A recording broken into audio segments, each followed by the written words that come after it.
Assalamualaikum warahmatullahi wabarakatuh. Izin memperkenalkan diri, nama Dwi Wahyuni, NPM 1813031051. Pada kesempatan kali ini, kami dari kelompok 10 Ekonomi Lingkungan dengan anggota kelompok Rian Yulianto dengan NPM 43, juga Salma Aulia Latifah dengan NPM Prestasi 01 akan memaparkan hasil presentasi kelompok kami, yakni mengenai konsep pendekatan komando dan kontrol.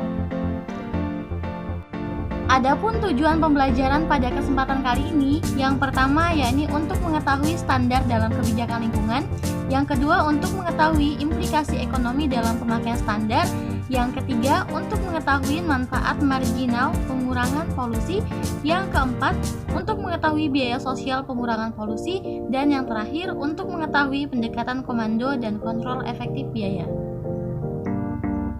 Selanjutnya, mengenai standar dalam kebijakan nasional, setiap perusahaan memiliki cara atau proses produksi yang berbeda-beda dalam melakukan bisnisnya, baik itu perusahaan yang bergerak dalam bidang jasa maupun bidang manufaktur. Nah, kecanggihan juga menentukan standarisasi dalam melakukan gerak tiap perusahaan. Itu berdasarkan penelitian dari KISA di tahun 2001. Dengan berlakunya ISO 9000, daya saing antar perusahaan semakin besar, apalagi bagi perusahaan yang penjualan produknya melewati batas-batas negara. Sementara berdasarkan sistem birokrasi dalam negeri pada masing-masing negara dapat dibentuk agen-agen sertifikasi yang beroperasi sesuai dengan standar yang telah ditentukan. Standar dalam kebijakan nasional, ISO merupakan standar dunia yang dibentuk untuk meningkatkan perdagangan internasional yang berkaitan dengan barang dan jasa. ISO dapat juga disimpulkan sebagai koordinasi standar kerja internasional, publikasi standar, harmonisasi internasional, dan promosi pemakaian standar internasional. ISO merupakan organisasi internasional yang terdiri dari 130 negara anggota yang berkedudukan di Jenewa, Swiss. ISO merupakan suatu standarisasi atau The International Organization for Standardization. Selanjutnya, implikasi ekonomi dalam pemakaian standar. Ekonomi lingkungan dapat diartikan sebagai suatu studi tentang dampak yang tidak diinginkan atau tidak diketahui dari adanya suatu pilihan tentang penggunaan sumber daya alam. Pilihan untuk pengambilan keputusan tersebut misalnya antara keperluan yang tidak ada habisnya untuk menyediakan kebutuhan pangan dan keperluan untuk memelihara, melestarikan, dan menciptakan suatu kualitas kehidupan tertentu. Nah, dalam ekonomi lingkungan yang berhubungan langsung dengan pertumbuhan sumber daya alam, sumber daya ekonomi, apabila proses produksi barang dan jasa tidak memperhatikan proses yang baik, maka akan menimbulkan keadaan yang mengakibatkan pencemaran lingkungan dan perusakan sumber daya alam, yang nantinya ini dapat mempengaruhi proses perkembangan pertumbuhan ekonomi. Oke, selanjutnya manfaat marginal pengurangan polusi. Menurut Rekso Rahadiprojo dan Brojonegoro pada tahun 1997,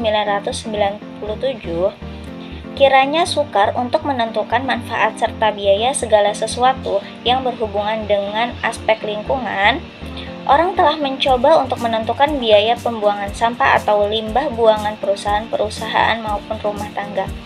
Biaya tersebut ialah biaya mencegah polusi dan biaya polusi. Biaya pencegah polusi adalah biaya yang dikeluarkan baik untuk perusahaan, perorangan, dan pemerintah untuk mencegah sebagian atau keseluruhan polusi sebagai akibat kegiatan produksi atau konsumsi. Jadi, besarnya manfaat ialah seberapa besarnya pengurangan biaya polusi yang muncul, baik itu kerusakan dan pencemaran lingkungan maupun kerusakan kesejahteraan masyarakat. Dengan kata lain, manfaatnya yaitu biaya untuk pemulihan kerusakan dan pencemaran kesejahteraan masyarakat yang rusak karena polusi tidak jadi dikeluarkan. Biaya polusi itu ada dua. Yang pertama, biaya yang dikeluarkan pemerintah atau swasta untuk menghindari kerusakan akibat polusi. Yang kedua, biaya yang dikeluarkan pemerintah atau swasta untuk kerusakan kesejahteraan masyarakat sebagai akibat polusi. Contoh dari biaya yang dikeluarkan pemerintah atau swasta untuk menghindari kerusakan akibat polusi yaitu: contohnya, akibat pada polusi suatu wilayah, maka dibangunlah sebuah instansi pengolahan limbah pada sumber polusi. Biaya yang akan dikeluarkan untuk pembangunan instansi pengolahan itu dihitung. Demikian juga menghitung berapa biaya yang akan dikeluarkan untuk memperbaiki lingkungan yang akan tercemar polusi, seperti kerusakan pada dinding-dinding gudang karena polusi dan lainnya. Nah, contoh yang kedua, biaya yang dikeluarkan pemerintah atau swasta untuk kerusakan kesejahteraan masyarakat sebagai akibat polusi. Contohnya, dalam wilayah tidak mudah menentukan berapa orang yang sakit akibat polusi tersebut. Lebih dari itu, apabila satu kepala keluarga yang sakit karena polusi, selanjutnya ia tidak bisa bekerja dan produktif untuk menghidupi keluarganya, maka tidak mudah menghitung berapa jumlah keluarga yang menanggung akibat polusi tersebut. Dengan kata lain, menghitung kerusakan kesejahteraan masyarakat akibat terjadinya polusi tidaklah mudah. Walau demikian, tetaplah perlu melakukan pendekatan dan formulasi untuk menentukan kerusakan kesejahteraan masyarakat akibat polusi. Selanjutnya itu biaya sosial pengurangan polusi. Nah, menurut Arfan Ihsan, biaya sosial sering disebut juga sebagai biaya atau pengeluaran yang tidak terduga. Nah, padahal biaya sosial ini tidak selalu bisa diduga-duga. Nah, ada banyak penelitian dalam konsep biaya sosial, tetapi pada umumnya menjelaskan makna ditempatkan pada biaya yang berhubungan dengan masyarakat sebagai suatu hasil dari dampak lingkungan, khususnya perusahaan maupun organisasi lainnya.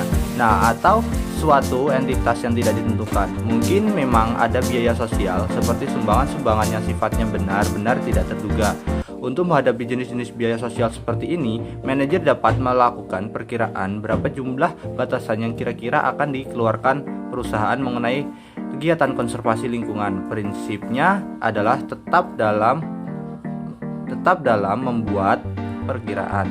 Nah, terus selanjutnya itu pendekatan komando dan kontrol efektif biaya.